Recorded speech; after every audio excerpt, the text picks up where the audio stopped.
Imagine walking through ruins so silent, so lifeless that you can almost hear the echo of death in the air. A city where once there was laughter, trade, prayer, and families, now nothing but collapsed walls, broken streets, and the dust of forgotten lives. This is the scene Allah describes in the Qur'an, when a man, known by many scholars as Uzair, others as simply a man from Bani Israel, passed by a city reduced to rubble. If you liked this video, please hit the like button, share it with your friends, and subscribe for more amazing content. Allah tells us the story in Surah Al-Baqarah. Or like the one who passed by a town which had fallen into ruin, he said, "How will Allah bring this to life after its death?" So Allah caused him to die for 100 years, then brought him back to life, he said. "How long have you remained?" The man said, "I have remained a day or part of a day," Allah said. "Rather, you have remained 100 years. Look at your food and your drink. They have not spoiled, and look at your donkey. And we will make you a sign for the people. And look at the bones, how we raise them and then cover them with flesh."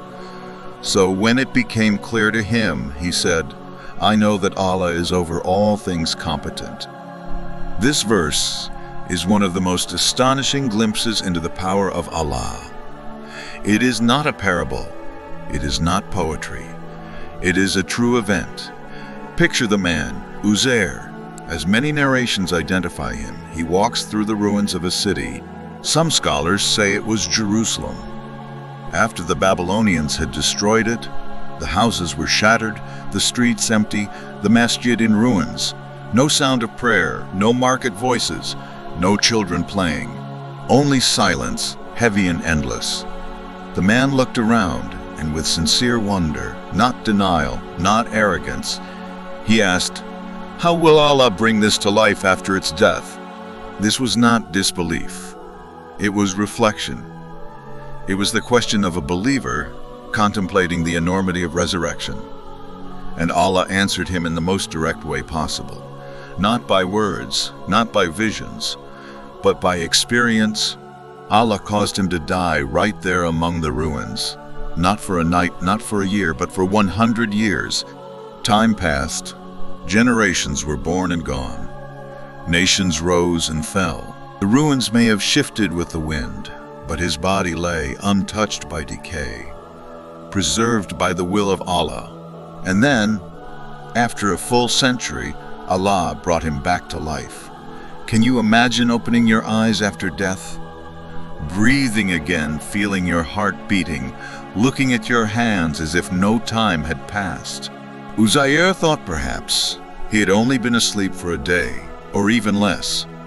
But Allah told him, "No, you have been here for 100 years.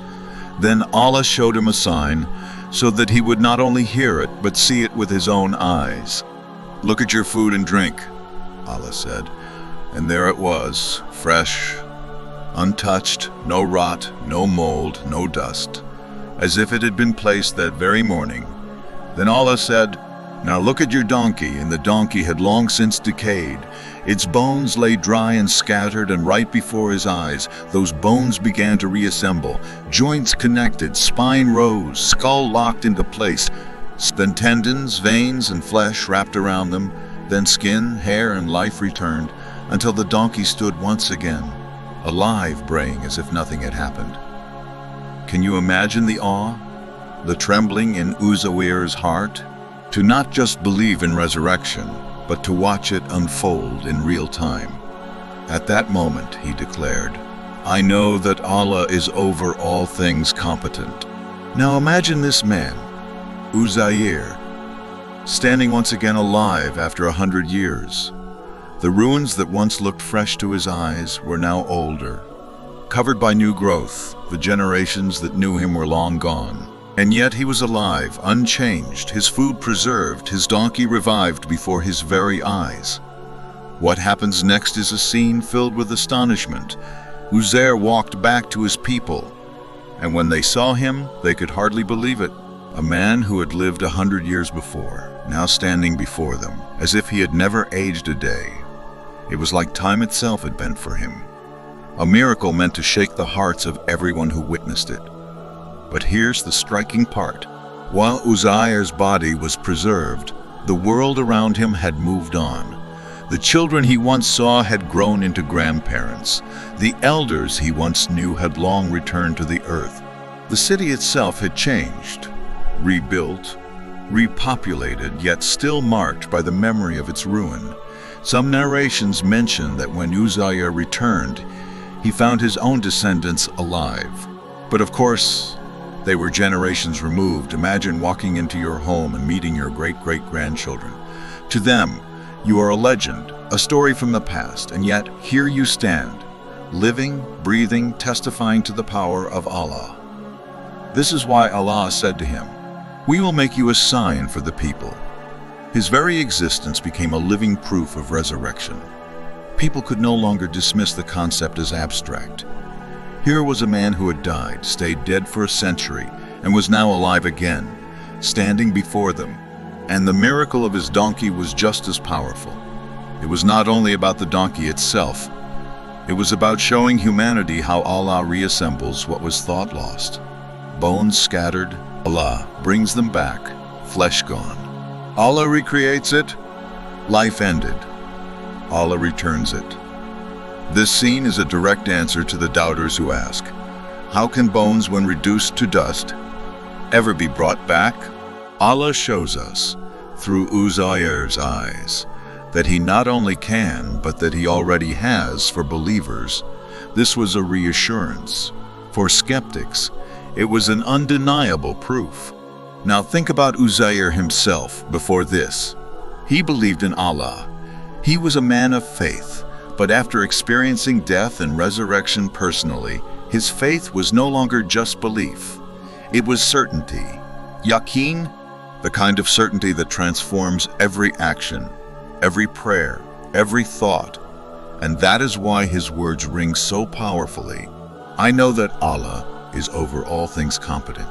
This story is not just about one man.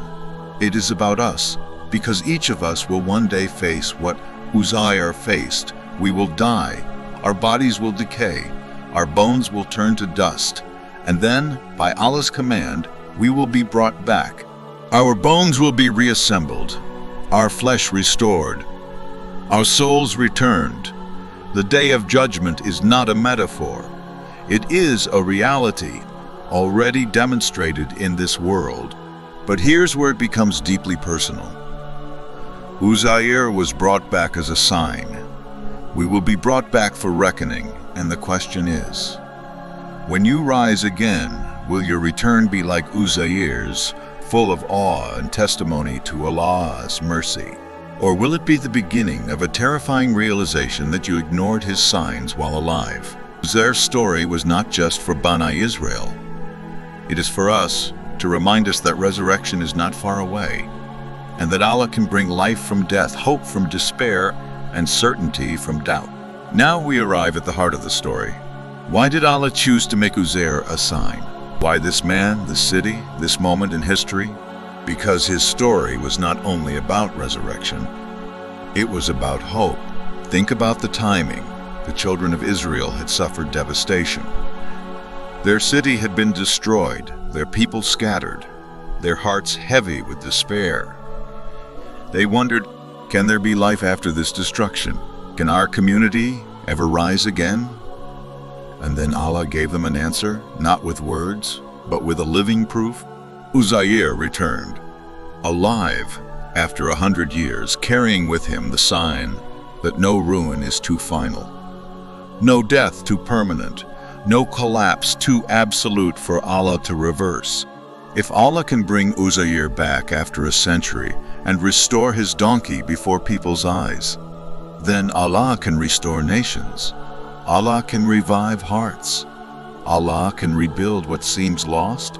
This is why the Qur'an places his story in Surah Al-Baqarah, in the midst of reminders about Allah's power, about life and death, about trials and mercy.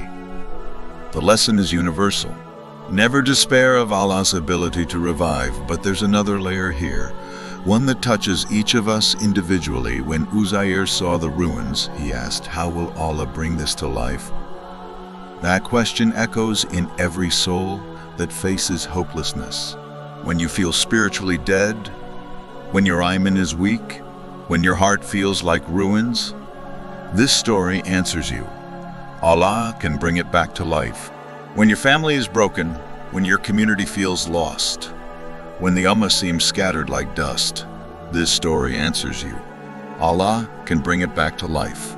When you stand at the grave of a loved one, tears falling, wondering how this cold silence could ever be lifted, this story answers you. Allah can bring them back to life. Uzair's experience is not just a tale of the past, it is a mirror of the future. Because every one of us will one day stand where he stood, looking at our own bones reassembled, our own bodies restored, our own lives returned by the command of Allah. And in that moment, the only words worth saying will be what Uzair said. I know that Uzair said, I know that Allah is over all things competent, but here is the question for us right now. Will we recognize Allah's power before that day comes, or only when it is too late? Because the Qur'an warns us that on the day of judgment, many will see the resurrection and believe, but their belief will not save them. The time for action will have passed. The chance for repentance will be over. Uzair was given a miracle in this life to strengthen his faith. We are given his story in the Qur'an to strengthen ours. The lesson is the same. Prepare now. Believe now. Turn to Allah now. So the next time you feel your heart heavy, your faith weak, or your hope gone, remember Uzair, remember the city in ruins. Remember the city in ruins. Remember the donkey brought back bone by bone, and remember that Allah brings life from death. Whether it's a city, a people, or the heart in your chest, and when you stand on the day of resurrection, and your eyes open after what felt like just a day or part of a day, you will not be surprised. You will not be in doubt. Because you will not be in doubt, because you will already know with certainty. Allah is indeed over all things competent. If you liked this video, please hit the like button, share it with your friends, and subscribe for more amazing content.